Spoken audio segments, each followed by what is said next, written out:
এতিয়া তেওঁ চিন্তা কৰিছে হাৰি এইটো কেনেকুৱা কথা সব ধৰ্ম বাদ দি এই যে মই আগত ক'লোঁ নহয় যে ধ্যান কৰাটো কোনোবাই দেখিলে ক'ব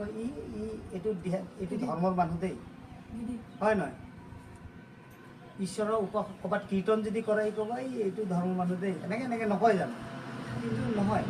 এইটো আমাৰ ব্যক্তিগত এটা মানে ভাৱ আৰু মত মানে নিজৰ এটা মত নহয় ঠিক তেনেকৈ এই মোক শৰণাগত হোৱা বুলি কৈছে তাৰমানে তোমাৰ যিমান যি আছে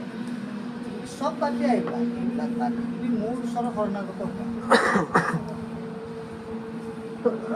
এইটো হৈছে প্ৰথম কথা হৈছে আত্মসমৰ্পণ মই তুমি আমি সকলোৱে নিয়ম নীতি এইবিলাক আমিহে বনোৱা ঋষিমুনিসকলে বনোৱা নহয় জানো ভগৱানে বনাইছে জানো নিয়ম নীতি ভগৱানে কৈছে যে যিজন ব্যক্তি মোক শ্ৰদ্ধা ভক্তি সহকাৰে মোক মাতে মোক ধ্যান কৰে মোক লৈ তাৰ নিজৰ জীৱনটো সি ব্যৱসায় কৰে চাকৰি কৰে ঘৰ গৃহস্থী কৰে বিয়া পাতে ল'ৰা ছোৱালী জন্ম দিয়ে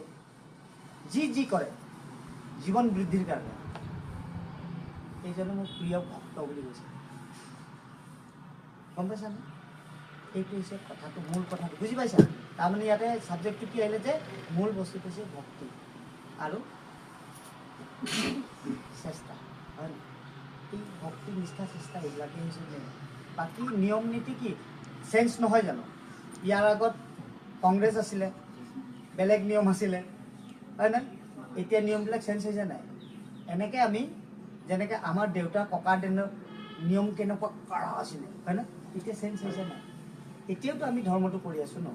জীৱন বৃদ্ধিৰ কামবিলাক কৰি থকা নাই জানো পূজা পাতল আদিৰ পৰা লৈ কৈছোঁ এইটোৱে হৈছে নিয়মটো আছে নথকা নহয় এতিয়া চেঞ্জ আছে দেই সেইকাৰণে ই পাৰ্মানেণ্ট নহয় মানে কিন্তু নিয়মত আমি যাবই লাগিব যেনে ধৰি লওক